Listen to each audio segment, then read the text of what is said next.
Hello friends, आज के इस वीडियो में हम डिस्कस करेंगे miss John Robinson model of economic growth, जो पार्ट 2 हम आज एक्सप्लेन करने वाले हैं। इससे पहले वाले पार्ट में हमने देखा था कि मिस जॉन रॉबिन्सन इन्होंने ग्रोथ मॉडल को लेके एग्जैक्टली हमें क्या कहा था, जहाँ पे हमने उनके पॉइंट ऑफ व्यू से जो कैपिटल जो इंजन उन्होंने माना है ग्रोथ के लिए, और इसमें उन्होंने जो कैपिटल किस तरह से इम्पोर्टेंट है, जहाँ पे इक्विलिब्रियम कंडीशन, जहाँ पे पॉपुलेशन ग्रोथ और कैपिटल एक्यूमुलेशन, इनको जो इक्वल ट्रीटमेंट या हम कहें इन दोनों को बैलेंस रखें, तो इस कंडीशन में हम उस कंट्री की जो ग्रोथ है अचीवमेंट कर पाएंगे।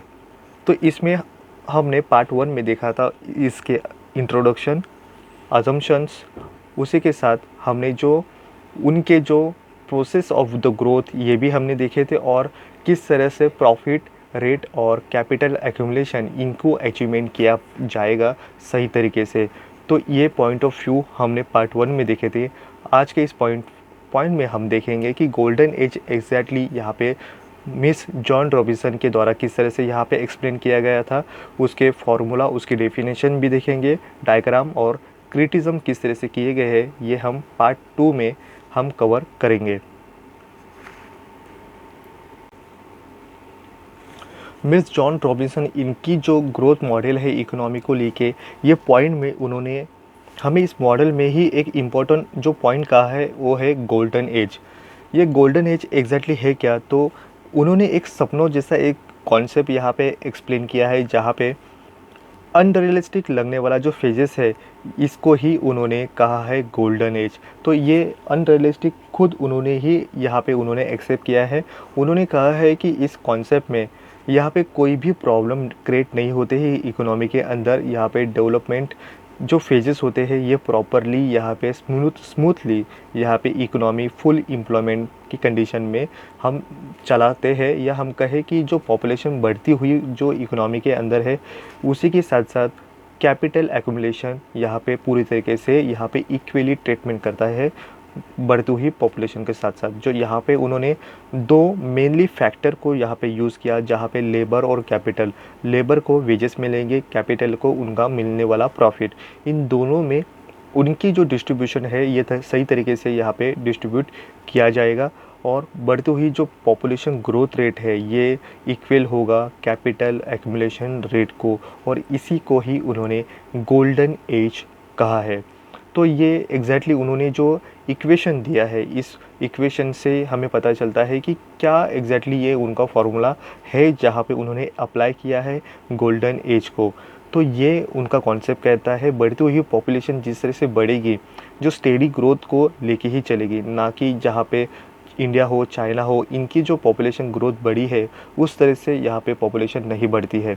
तो ये कॉन्सेप्ट हमें डेवलप कंट्री के अंदर ही वर्क करता हुआ, या हम कहे कि उनका मॉडल यहाँ पे यूरोप, अमेरिका, इस कंट्री में ही यहाँ पे अप्लाई कर पाएगा। बट यहाँ पे डेवलपिंग, अंडर डेवलपिंग कंट्री में ये फार्मूला यूज़ करने में डिफ़िकल्टी आ सकती है, और ना ही ये यहाँ पे प्रॉपरली वर्क कर पाएगा, क्योंकि गोल्डन एज इस कॉन्सेप्ट में बढ़ती हुई पॉपुलेशन और बढ़ी हुई कैपिटल एक्यूमुलेशन इज़ इक्वल होना यहाँ पे अंडर डेवलपिंग और डेवलपिंग कंट्री में पॉसिबल नहीं है। तो ये वर्क कर पाएगा सिर्फ और सिर्फ यहाँ पे यूरोप और अमेरिका, इस डेवलप कंट्री के साथ साथ। तो उनका जो गोल्डन एज है ये कॉन्सेप्ट हमें कहता है कि y is equal WN plus PK। तो ये एग्जैक्टली हमें क्या कहता है कि जो y है, ये y है नेट नेशनल इनकम। किसी भी कंट्री की जो नेशनल इनकम होती है इसे हम इंडिकेट करते हैं y से। तो यहाँ पे W है रियल वेज रेट, जो हम लेबर को उनको मिलने वाला वेज रेट को हम इंडिकेट करते हैं। N है नंबर ऑफ़ वर्कर एम्प्लॉयड, जितने उस कंट्री के अंदर जितने भी वर्कर है इनके जो नंबर होते हैं इनको हम N से इंडिकेट करते हैं।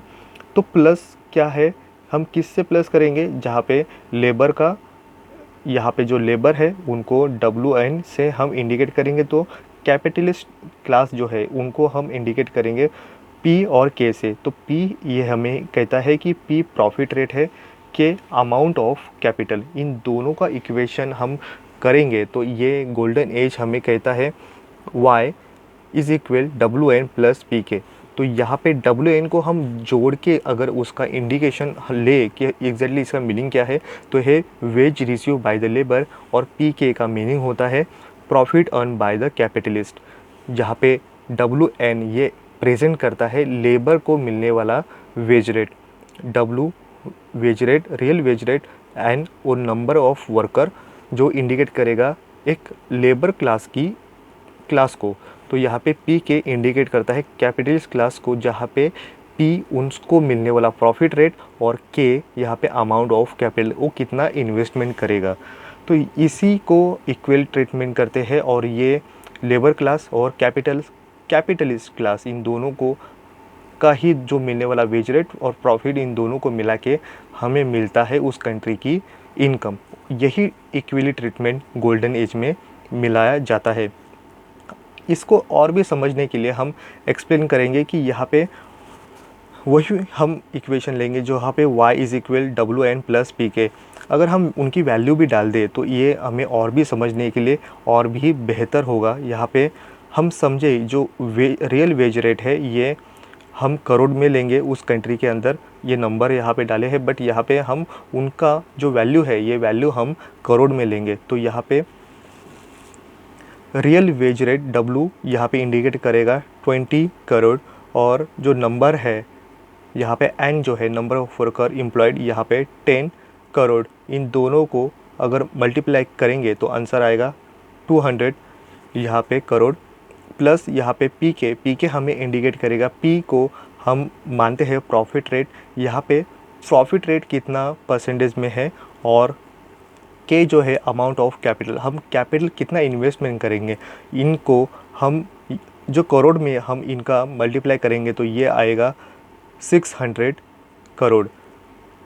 200 crore plus 600 crore is equal 800 crore. तो ये कंट्री के लिए जो ये इक्वेशन के साथ डिस्ट्रीब्यूट करते हुए हम इनकम प्रॉपरली डिस्ट्रीब्यूट करते हुए वेजेस जो है ये हमें लेबर को देंगे, और जो प्रॉफिट है ये प्रॉफिट कैपिटलिस्ट सोसाइटी को जो क्लास है इनको मिलेगा। इन दोनों को अगर हम कंबाइनली अगर काउंट करेंगे तो 800 यहाँ पे जो करोड़ यहाँ पे जो हमें नेशनल इनकम मिला है, जो नेट नेशनल इनकम इंडिकेट करता है, जहाँ पे वेज रेट यहाँ पे लेबर को दिए गए, मशीनरी को आने वाला कॉस्ट ये साइड में निकाल के हमें जो मिला है हमारा प्रॉफिट नेट नेशनल इनकम, ये हमें इंडिकेट करता है 800 करोड़। तो इसका ही इक्वेशन हम कहेंगे कि गोल्डन एज हमें और भी इजीली समझने के लिए हमें और भी इसकी डीपली जाना होगा। अगर हमें सिर्फ यहाँ पे प्रॉफिट निकालना है, तो प्रॉफिट हमें कैपिटलिस्ट का निकालना है, तो P is equal Y minus WN upon K। तो यहाँ पे प्रॉफिट निकालने के लिए इनकम जो नेशनल इनकम है इसमें यहाँ पे रियल वेज रेट और जो नंबर ऑफ़ वर्कर, इनको हम अगर अपॉन डिवाइड करेंगे यहाँ पे अमाउंट ऑफ कैपिटल से, तो हमें प्रॉफिट मिल पाएगा कि एग्जैक्टली हमारा प्रॉफिट रेट क्या है। अगर रियल वेज निकालना है, वेज रेट निकालना है, तो ये निकालने के लिए हमें W is equal Y upon PK minus N। यहाँ पे हमारा जो रियल वेज रेट है इसे निकालने के लिए हमारी नेशनल इनकम से प्रॉफिट अर्न बाय कैपिटलिस्ट से अपॉन माइनस डिवाइड करेंगे हम N से, जो N हमारा इंडिकेट करता है नंबर ऑफ़ वर्कर। तो ये इक्वेशन हम यूज़ करने के साथ साथ हमें मिलेगा उस कंट्री का रियल वेज रेट। तो ये निकालने के लिए हमें जो यहाँ पे जॉन रॉबिन्सन इन्होंने जो इक्वेशन यहाँ पे क्लियर करने के लिए हमें पता चलता है कि उन्होंने लिया हुआ हैरोडामर, इनका वारंटेड ग्रोथ रेट, इसको भी इंक्लूड किया है, और केन्स का सेविंग इन्वेस्टमेंट, ये भी कॉन्सेप्ट हमें इस इक्वेशन में दिखाई देता है। तो ये किस तरह से दिखाई देगा, उन्होंने लिया हुआ केन्स का y is equal C plus I।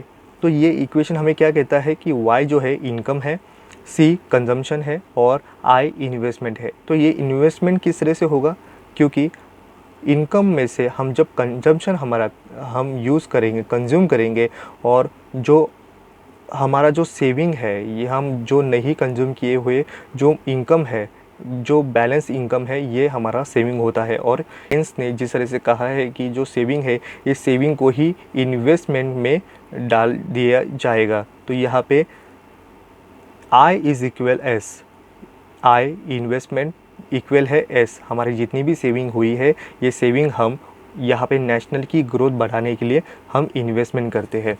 तो यहाँ पे हमें पता चलता है जो I इज़ इक्वल एस है, तो ये I हमें इंडिकेट करता है कि हमारी डेल्टा के को, तो I ये हमें कहता है कि हमारी जो सेविंग है ये सेविंग हमने की है, कैपिटल हमारे पास जो बना हुआ है ये और भी हमें चेंज आता हुआ, ये डेल्टा के हमें कहता है कि हमारे कैपिटल में चेंज हुआ, हमारी इनकम में अगर इंक्रेज़ होता है, हमारे सेविंग इंक्रेज़ होगी तो हमारा वही सेविंग यहाँ पे इन्वेस्टमेंट में किया जाएगा। और इन्वेस्टमेंट ये हमें इंडिकेट करता है कि हमारी जो कैपिटल में चेंज आया। तो ये इस इक्वेशन को लेते हुए ही हमें पता चलता है कि जो जॉन रॉबिन्सन ने हमें इंडिकेट किया है कि जो सेविंग है, यहाँ पे जो केन्स ने सेविंग कहा इन्वेस्टमेंट किया जाएगा, और हमारी जो यहाँ पे सेविंग है ये सेविंग हमारी इक्वल होती है पी के हमारा है profit earn by the capitalist. तो सेविंग इन्वेस्टमेंट किया जाएगा, जो करता हुआ जो सेविंग कौन करेगा, यहाँ पे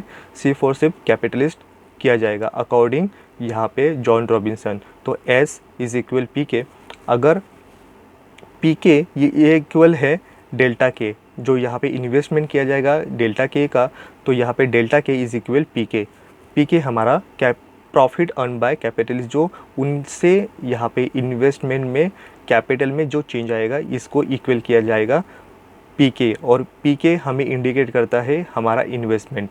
तो यही इक्वेशन को हमें नज़रिया देता है कि यहाँ पे किसी भी कंट्री की जो ग्रोथ है, या हम कहें जो जॉन रॉबिन्सन इनकी जो यहाँ पे उन्होंने जो बढ़ती हुई पॉपुलेशन के साथ साथ यहाँ पे जो कैपिटल में जो चेंज आएगा, हम कहें कि इक्वल होगा, ये इक्वल ट्रीटमेंट यहाँ पे उन्होंने फोकस किया सिर्फ और सिर्फ कैपिटल एक्यूमुलेशन को, इसको ही इम्पोर्टेंट देते हुए हमें पता चलता है कि यहाँ पे जो पी है, पी प्रॉफिट रेट, ये हमें एग्जैक्टली कहता है कि डेल्टा के में चेंज आया, क्योंकि हमारे ऑलरेडी पहले जो यहाँ पे कैपिटल हमारे पास जो था, और उसके साथ साथ हमारे अभी जो बढ़ी हुई जो चेंज हुई जो कैपिटल है, इनमें जो डिफरेंस है, यही डिफरेंस हमें प्रॉफिट अर्न करने में, या हम कहें हमारा प्रॉफिट रेट एक्सप्लेन करता है। तो पी जो प्रॉफिट रेट है ये एक्सप्लेन करता है डेल्टा के अपॉन के। तो यही इक्वेशन आगे लेके जाके हमें यही से ही हमें पता चलता है कि हमारा जो प्रॉफिट रेट है ये डिपेंड करता है बढ़ता हुआ जो इंक्रीज़ हुआ हमारा जो प्रॉफिट है, ये प्रॉफिट क्या एग्जैक्टली हमें कहता है कि हमारी अगर पॉपुलेशन बढ़ती है तो बढ़ती हुई पॉपुलेशन के साथ साथ हमारे उस प्रॉफिट रेट को भी बढ़ना चाहिए, क्योंकि उन्होंने कहा है जो गोल्डन एज है ये हमें इंडिकेट करता है delta N upon N is equal delta K upon K, क्योंकि जिस तरह से एन कहता है कि उस कंट्री की नेशनल जो पॉपुलेशन है, और एन डेल्टा एन कहता है कि अभी चेंज जो हुआ है, जो इंक्रीज़ हुआ है उस कंट्री की पॉपुलेशन में, ये इक्वल ट्रीटमेंट करेगा। जो पहले जो इन्वेस्टमेंट जो कैपिटल है, ये कैपिटल में और भी चेंज आया, पॉपुलेशन बढ़ी तो उसके साथ हमारा जो कैपिटल है इसमें भी चेंज आना ज़रूरी है। तो ये इक्वली ट्रीटमेंट करेगा और ये हमें लेके जाएगा हमारा इक्विलिब्रियम कंडीशन के साथ साथ। तो गोल्डन एज हमें कहता है, जो एग्जैक्टली हमें एक्सप्लेन करता है कि अगर हमारी उस कंट्री की पॉपुलेशन में चेंज आया तो हमारे जो कैपिटल एक्यूमुलेशन है इनमें भी चेंज आना ज़रूरी है, जो इक्वली ट्रीटमेंट करेगा इक्विलिब्रियम कंडीशन को लेके जाने के लिए। तो जॉन रॉबिन्सन हमें यही इक्वेशन, ये अगर इक्वेशन हमें अगर ध्यान में रहेगा तो यही हमें पता चलेगा कि एग्जैक्टली जॉन रॉबिन्सन अपने इस कॉन्सेप्ट में, इस इकोनॉमिक डेवलपमेंट कॉन्सेप्ट में, मॉडल में हमें एग्जैक्टली क्या कहना चाहते हैं।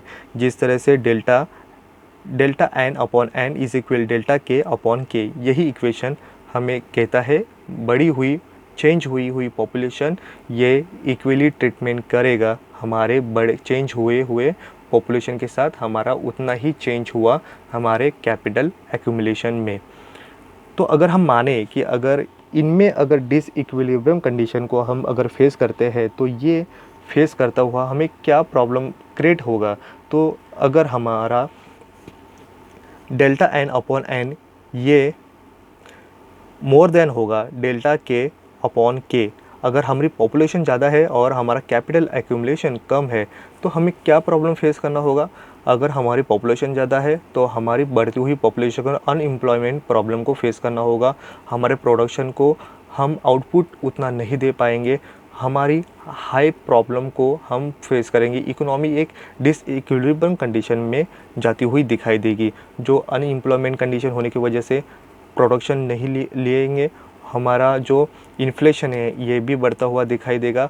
अनबैलेंस कंडीशन यहाँ पे दिखाई देती है। और उसी के साथ अगर हम अपोजिट इस कंडीशन को देखें कि ये सिचुएशन अगर होती है delta N upon N less than delta K upon K, अगर कैपिटल हमारे पास ज़्यादा है और हमारी पॉपुलेशन अगर कम है तो इससे हमें क्या पता चलता है कि उस कंट्री के साथ पॉपुलेशन कम है बट यहाँ पे कैपिटल ज़्यादा है। बट कैपिटल ज़्यादा होना और इन्वेस्टमेंट हम किस तरह से कर पाएंगे, डिसइक्विलिब्रियम कंडीशन यहाँ पे इस कॉन्सेप्ट में भी दिखाई देता है। तो जॉन रॉबिन्सन हमें यही कहते हैं कि हम कौन से भी फेजेस में हो डिसइक्विलिब्रियम कंडीशन के पास हम इक्वली ट्रीटमेंट करेंगे। Delta N upon N is equal delta K upon के।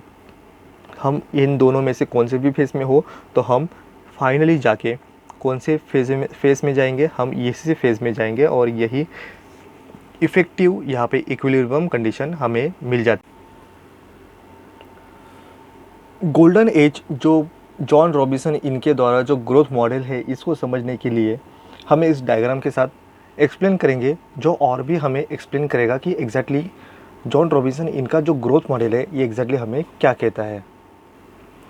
इस मॉडल के अंदर एक्स एक्सेस पे जो लेफ़्ट हैंड साइड में ग्रोथ ऑफ लेबर एक्सप्लेन करता है, जो ये पोर्शन हमें ग्रोथ ऑफ लेबर एक्सप्लेन करता है, और जो एक्स एक्सेस का राइट हैंड साइड है ये हमें कैपिटल लेबर रेशो ये इंडिकेट करता है, और वाई एक्सेस हमें पर कैपिटल आउटपुट को एक्सप्लेन करता है।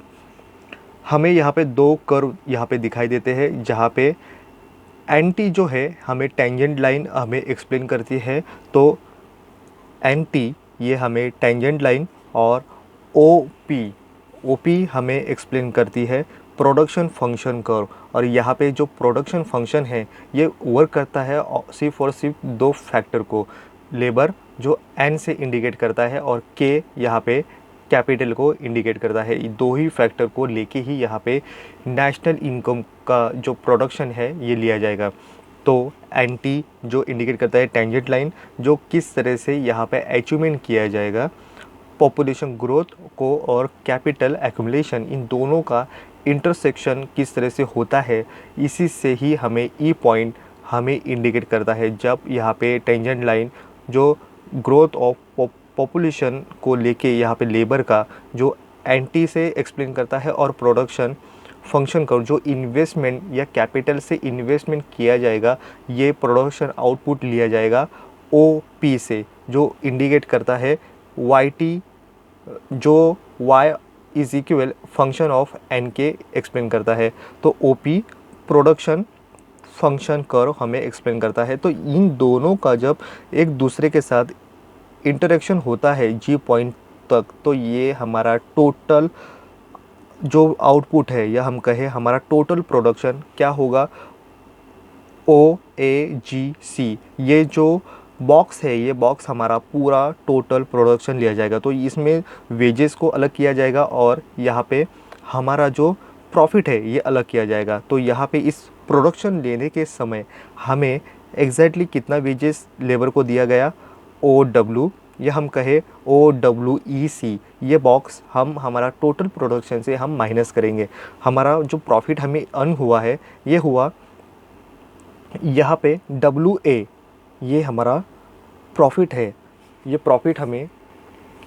प्रॉफिट जो हमें डब्ल्यू ए इंडिकेट करता है, तो हमारा डब्ल्यू ए जी ई, ये हमारा बॉक्स हमें हमारा टोटल प्रोडक्शन हमें एक्सप्लेन करता है। तो हमारा टोटल प्रोडक्शन क्या था, ओ ए जी सी, ये हमारा टोटल प्रोडक्शन, हमारा वेज रेट हमने जो लेबर को दिया, ओ सी ई सी, हम माइनस करेंगे टोटल प्रोडक्शन से, जो हमारा रिमेनिंग है ये है प्रॉफिट, डब्ल्यू ए जी ई, ये हमारा टोटल हमें जो अर्न हुआ, कैपिटलिस्ट को मिला हुआ जो प्रॉफिट है WAGE, और लेबर को मिला हुआ जो वेजेस है OWEC, इन दोनों का डिफरेंस यहाँ पे हमें एक्सप्लेन होता है। बट जॉन रॉबिन्सन इनका जो कहना है, जो गोल्डन एज है, ये गोल्डन एज हम कब अचीवमेंट कर पाएंगे, जहाँ पे हमें मिला हुआ जी पॉइंट, जो टोटल प्रोडक्शन लेते समय हमें जी पॉइंट मिला। क्यों? क्योंकि हमारा टेंजेंट लाइन NT और हमारा प्रोडक्शन लाइन हमारा OP, ये दोनों इंटरसेक्ट करते हैं जी पॉइंट तक, और इसी की वजह से हमें पता चलता है कि हमें ट्रायंगल मिले हैं। ये ट्रायंगल हमें जो कैपिटल के लिए मिला है, ये अल्फ़ा ट्रायंगल GWE, ये ट्रायंगल अल्फ़ा जो इंडिकेट करेगा प्रॉफिट जो कैपिटलिस्ट को मिला है, और जो ग्रोथ ऑफ लेबर है, ये हमें जो ट्रायंगल है हम बीटा से एक्सप्लेन करेंगे, जो बीटा WNO ये इंडिकेट करता है। तो ये हमें इस पॉइंट को, इस मुकाम पर पहुंचने के लिए हमें जो जॉन रॉबिन्सन ने जो दिया हुआ जो गोल्डन एज का जो फॉर्मूला है वो था गोल्डन एज का delta N/N is equal delta K/K। अगर इसको अचीवमेंट करना है तो हमारा जो लेबर, जो ग्रोथ ऑफ लेबर है, ये इसमें किस तरह से चेंजेस आएंगे, जो बीटा से एक्सप्लेन करता है ट्रायंगल WNO, और जो इक्वल है कैपिटल के साथ जो हमारा जो अल्फ़ा, ये पोर्शन हमारा ट्रायंगल जो इंडिकेट करता है कैपिटलिस्ट को मिला हुआ जो उसकी जो ग्रोथ है, ये मिलेगा कैपिटलिस्ट का, और ये ट्रायंगल बीटा जो इंडिकेट करता है ग्रोथ ऑफ लेबर। तो ग्रोथ ऑफ लेबर जो यहाँ पे बीटा ट्रायंगल WNO ये इंडिकेट करता है हमारा बीटा जो ग्रोथ ऑफ लेबर। ये दोनों भी इक्वल ट्रीटमेंट करने की वजह से growth of rate of population जो बीटा इंडिकेट करता है, और अल्फ़ा जो growth of rate of capital को यहाँ पे हम दोनों को इक्वल करते हैं, बीटा और अल्फ़ा दोनों इक्वल होते हैं। यही इक्वल हमें कंडीशन कहती है जो गोल्डन एज का है, delta N/N is equal delta K/K। तो हम देखें जो अब हमारा यहाँ पे जो डेल्टा K क्या है, और हमारा K एग्जैक्टली क्या है, और हमारा डेल्टा N क्या है, और हमारा N एग्जैक्टली कहाँ तक इंडिकेट करेगा। तो हमारा डेल्टा K जो है अल्फ़ा का, डेल्टा K ये GE है हमारा इंडिकेट करेगा, और हमारा जो एक्चुअल जो कैपिटल है वो क्या है WE। तो ये K एग्जैक्टली इंडिकेट करता है हमारा जो ग्रोथ रेट ऑफ कैपिटल को एक्सप्लेन करता है। और जो हमारा पॉपुलेशन एग्जैक्टली कितनी थी हमारी NO, ये N इंडिकेट करता है जो बीटा का ग्रोथ ऑफ पॉपुलेशन रेट यह एक्सप्लेन करता है। हमारा डेल्टा N जो है OW ये इंडिकेट करता है डेल्टा N को। तो इसी से हमें पता चलता है कि अगर इन दोनों में इक्वली ट्रीटमेंट हो, मतलब यहाँ पे जिस तरह से हमारा पॉपुलेशन बढ़ रहा है, पॉपुलेशन के साथ साथ हमारा जो ग्रोथ रेट ऑफ कैपिटल है, अगर ये भी बढ़ेगा तो हम गोल्डन एज इस कॉन्सेप्ट को अचीवमेंट कर पाएंगे। जो इन शॉर्टली हम कहें जो जॉन रॉबिन्सन इनका जो कहना है कि किसी भी कंट्री की जो एक इक्विलिब्रियम कंडीशन जो है अचीव करना है, तो उसका उन्होंने जो सरल नाम दिया है वो है गोल्डन एज। इसी गोल्डन एज को हम कहते हैं growth rate of population is equal growth rate of capital. Miss John Robinson इनकी ग्रोथ मॉडल को कई इकोनॉमिक्स यहाँ पे क्रिटिस करते हुए ऐसे पॉइंट को भी आगे लाते हैं जहाँ पे हमें इस पॉइंट ऑफ व्यू को हम देखें तो जॉन रॉबिन्सन ग्रोथ मॉडल ये सिर्फ और सिर्फ वर्क करता है डेवलप कंट्री को। हम कहें अंडर डेवलपिंग और डेवलपिंग कंट्री के बारे में ये John Robinson growth model explain नहीं होता है, ना ही वर्क करता है। तो कई ऐसे पॉइंट्स हैं जहाँ पे अजम्पशन पे बेस करते थे, ये यहाँ पे फोकस भी किए गए हैं यहाँ पे अदर इकोनॉमिक्स के द्वारा। यहाँ पे फर्स्ट पॉइंट बनता है नेगलेक्ट किया गया है इंस्टीट्यूशनल ट्रांसफॉर्मेशंस। यहाँ पे जो इंस्टीट्यूशनल है इनमें जो चेंजेस आते हैं इनको यहाँ पे टोटली इग्नोर किया गया है, और उनकी में जो चेंज आते हैं इकोनॉमी की ग्रोथ को लेके इनमें यहाँ पे फोकस यहाँ पे मिस जॉन रॉबिन्सन के द्वारा नहीं किया है। और उनमें जो ट्रांसफॉर्मेशंस होंगे, इनको इग्नोर करने की वजह से कई इकोनॉमिक्स इस कॉन्सेप्ट को क्रिटिस करते हुए दिखाई देते हैं। सेकंड पॉइंट बनता है, अज्यूम किया गया है कांस्टेंट प्राइस लेवल। जो अज्यूम किया ये रियलिस्टिक नहीं लगता। किसी भी जो पर्टिकुलर टाइम पीरियड के अंदर प्राइस लेवल यहाँ पे चेंज नहीं होंगे, कांस्टेंट रहेंगे। ये जो अज्यूम किया है पूरी तरीके से फेल होता हुआ दिखाई देता है, जो रियलिस्टिक नहीं लगता। थर्ड पॉइंट बनता है, अज्यूम किया गया है क्लोज इकोनॉमी को, जो रियलिस्टिक नहीं लगता है। हर कंट्री की एक्सपोर्ट इंपोर्ट यहाँ पे ओपन इकोनॉमी के अंदर होती है, जो यहाँ पे रियलिस्टिक ये क्लोज इकोनॉमी नहीं लगता। नेक्स्ट पॉइंट बनता है, अज्यूम किया गया है कांस्टेंट टेक्नोलॉजी। टेक्नोलॉजी ही यहाँ पे किसी भी कंट्री की ग्रोथ को यहाँ पे मोस्ट ऑफ इंजन को कहा जाता है, जहाँ पे टेक्नोलॉजीज के बेस पे जापान जैसे कंट्री ने अपना डेवलपमेंट ग्रोथ को अचीवमेंट किया है, जहाँ पे मिस जॉन रॉबिन्सन के द्वारा यहाँ पे कांस्टेंट टेक्नोलॉजी मानी गई है। नेक्स्ट पॉइंट हमारा बनता है, इग्नोर किया गया है फिजिकल एंड मॉनेटरी पॉलिसी को। किसी भी कंट्री की ग्रोथ और डेवलपमेंट के लिए उस कंट्री की फिजिकल पॉलिसी और मॉनेटरी पॉलिसी को भी इम्पोर्टेंट माना जाता है, जहाँ पे जॉन रॉबिन्सन के द्वारा यहाँ पे ना ही इसका जिक्र किया गया है, ना ही इसके बारे में कुछ कहा गया है, जो टोटली इग्नोर किया गया है इन मेनली यहाँ पे दोनों पॉलिसी को। नेक्स्ट पॉइंट बनता है, अज्यूम किया गया है लेजर फेयर इकोनॉमी। यहाँ पे गवर्नमेंट की किसी भी तरीके से इंटरफेरेंस नहीं होगा, जो अज्यूम किया गया ये रियलिस्टिक नहीं लगता। किसी भी कंट्री की इकोनॉमी में गवर्नमेंट के रूल्स एंड रेगुलेशन होना इम्पोर्टेंट रोल निभाते हैं। नेक्स्ट पॉइंट हमारा बनता है, इग्नोर किया गया है role of human capital. Japan जैसी कंट्री की जो ह्यूमन जो कैपिटल इम्पोर्टेंट बनती है उनकी ग्रोथ को बढ़ाने में, जो एक ह्यूमन कैपिटल माना जाता है, जहाँ पे उन्होंने अपना प्रूव किया है कि किसी कंट्री की अगर ह्यूमन कैपिटल इम्पोर्टेंट है तो वो किस तरह से अचीवमेंट कर पाएगी, जो जापान जैसी कंट्री की एग्जांपल मोस्ट ऑफ दिखाई देती है, जो यहाँ पे मिस जॉन रॉबिन्सन के द्वारा यहाँ पे इग्नोर किया गया है ह्यूमन कैपिटल को, और सिर्फ यहाँ पे इम्पोर्टेंट दिया है कैपिटल एक्यूमुलेशन को। नेक्स्ट पॉइंट बनता है, this model work only develop country.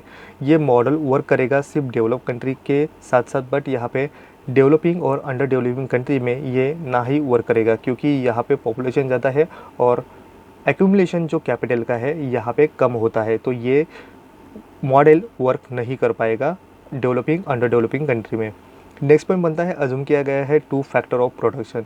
यहाँ पे सिर्फ और सिर्फ दो ही फैक्टर ऑफ प्रोडक्शन, लेबर और कैपिटल को माना गया है। एंटरप्रेन्योर, लैंड, ये भी फैक्टर इंपॉर्टेंट होते हैं, इनको इग्नोर किया गया है। नेक्स्ट पॉइंट हमारा बनता है, अज्यूम किया गया है only two class in economy. यहाँ पे जो लेबर और कैपिटलिस्ट है, इन दोनों ही जो क्लासेस है इनको ही इम्पोर्टेंट दिया गया है, और यहाँ पे उसमें भी कैपिटलिस्ट सोसाइटी को क्लासेस को इम्पोर्टेंट मानते हैं, तो ये रियलिस्टिक नहीं लगता। जो लेबर क्लास है इनके भी इम्पोर्टेंट होते हैं, जो यहाँ पे इग्नोर ही किए गए हैं। नेक्स्ट पॉइंट हमारा बनता है, अज्यूम किया गया है no shortage of the supply of labour. यहाँ पे लेबर कई मात्रा में इजीली अवेलेबल है, इसकी शॉर्टेज नहीं होती है ऐसा माना गया है, बट कई डेवलपिंग कंट्री में shortage of supply of labour भी दिखाई देता है। हमारा नेक्स्ट पॉइंट बनता है, अज्यूम किया गया है फुल एम्प्लॉयमेंट। इस कॉन्सेप्ट में, ये मॉडल में यहाँ पे फुल एम्प्लॉयमेंट की कंडीशन को माना गया है, जो रियलिस्टिक नहीं लगता। किसी भी कंट्री के अंदर अनएम्प्लॉयमेंट कंडीशन भी होती है, जहाँ पे इसका जिक्र नहीं किया गया है। हमारा नेक्स्ट पॉइंट बनता है, अज्यूम किया गया है capital and labour are combinely in the fix proportion for the given output. इनमें जो कैपिटल है उनको वेज नहीं मिलेगा, वो प्रॉफिट मिलेगा, और लेबर है उनको वेजेस मिलेंगे, और इनका जो पोर्शन है फिक्स माना जाता है उस प्रोडक्शन आउटपुट लेने में, जो उनका प्रॉफिट और वेजेस इनमें डिस्ट्रीब्यूट हो जाएगा। पर ये रियलिस्टिक नहीं लगता, क्योंकि इनमें भी चेंजेस होते हुए दिखाई देते हैं। नेक्स्ट पॉइंट हमारा बनता है, अज्यूम किया गया है वर्कर कांट सेव इनकम। जो जितने भी वर्कर होते हैं ये अपना वेजेस यहाँ पे अपना कंजम्पशन करने में स्पेंड करते हैं, उनके द्वारा सेविंग किया नहीं जाता, जो रियलिस्टिक नहीं लगता है। जो लेबर होते हैं, वर्कर होते हैं, उनसे भी उनकी इनकम का कुछ पार्ट यहाँ पे सेविंग किया जाता है, जो यहाँ पे इग्नोर ही किया गया है। और हमारा लास्ट पॉइंट जो क्रिटिक्स हमें बताता है कि यहाँ पे टू मच इम्पोर्टेंट दिया गया है कैपिटलिस्ट क्लासेस को। यहाँ पे जो बढ़ती हुई पॉपुलेशन के बारे में तो यहाँ पे एग्जैक्टली नहीं कहा गया है कि कितना, जो ह्यूमन कैपिटल है इसके बारे में इग्नोर किया गया है, बट यहाँ पे इम्पोर्टेंट दिया गया है। बढ़ती हुई पॉपुलेशन को अगर इक्वली ट्रीटमेंट करना है, बैलेंस में लाना है, तो कैपिटलिस्ट क्लासेस को इम्पोर्टेंट माना जाता है, जहाँ पे कैपिटल एक्यूमुलेशन से ही यहाँ पे जो इकोनॉमी है कैपिटलिस्ट, इनको ही फोकस किया गया है। तो ऐसे कुछ अजम्पशन पे यहाँ पे जो क्रिटिस किए गए हैं, और इस जॉन रॉबिन्सन के इस ग्रोथ मॉडल को अमर्त्य सेन इनके द्वारा अप्रिशिएट भी किया गया, बट कई उनके पॉइंट को यहाँ पे उनके द्वारा भी यहाँ पे क्रिटिस किए गए हैं। तो आज के इस वीडियो में बस इतना ही। Thank you.